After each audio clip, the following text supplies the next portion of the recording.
El Barrio Rojo es una de las atracciones turísticas más visitadas de Ámsterdam, pero ahora está en el centro de la polémica, luego que la primera alcaldesa de la ciudad prometiera acabar con el desorden y la inseguridad del lugar. Femke Halsema contempla trasladar los famosos escaparates y burdeles a otros barrios, lejos del centro histórico.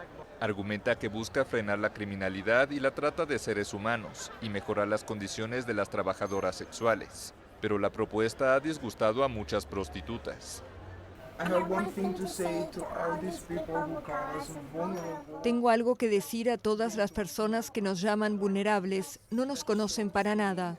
Eso nos demuestra a mí y a mis colegas que esta gente que habla así de nosotras no nos conoce y nos encantaría hablar con esta gente para mostrarles que no somos vulnerables.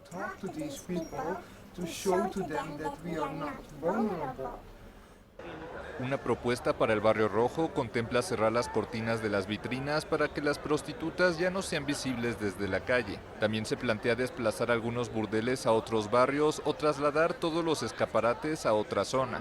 En el otro extremo, la cuarta sugerencia consiste en aumentar las actuales 330 vitrinas para limitar la prostitución ilegal e incluso abrir un hotel de prostitución. De los 4 escenarios, a las trabajadoras sexuales solo nos beneficia el número 4. Los primeros 3 ni siquiera los respaldamos. Muchos residentes están a favor de que cierren los escaparates o sean trasladados.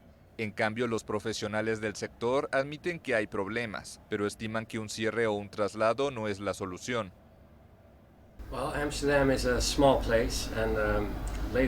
Ámsterdam es un lugar pequeño y últimamente ha estado muy lleno aquí en las calles, así que en cuanto a hacerlo más seguro y mejor, más controlado, algo tiene que cambiar.